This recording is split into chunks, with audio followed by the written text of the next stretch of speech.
حضرت ابو امامہ رضی اللہ عنہ وہ فرماتے ہیں ایک مرتبہ حضور صلی اللہ علیہ وسلم نے بہت زیادہ دعا مانگی لیکن ہمیں اس میں سے کچھ یاد نہ رہا۔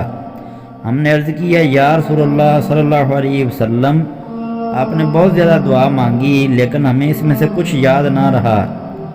حضور صلی اللہ علیہ وسلم نے فرمایا کیا میں تمہیں ایسی کوئی جامع دعا نہ بتا دوں جس میں یہ سب کچھ آ جائے، تمہیں یہ سب کچھ آ جائے، تم یہ دعا مانگا کرو۔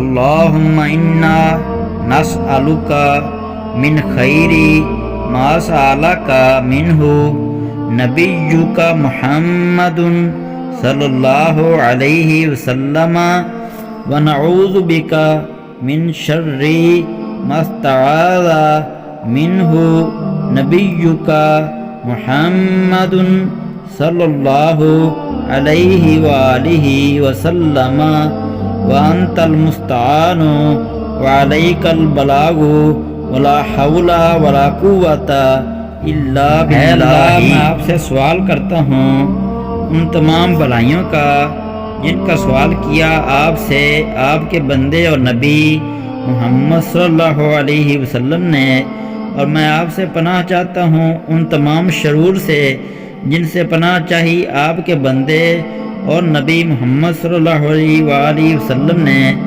تو ہی وہ ذات ہے جس سے مدد مانگی جاتی ہے اور تو ہی دعا قبول کرنے والا ہے۔ نہیں گناہوں سے بچنے کی طاقت مگر اللہ کی حفاظت سے، اور نہیں ہے نیکی کرنے کی قوت مگر اللہ کی مدد سے۔ ترمذی جلد نمبر 2 صفحہ نمبر 192۔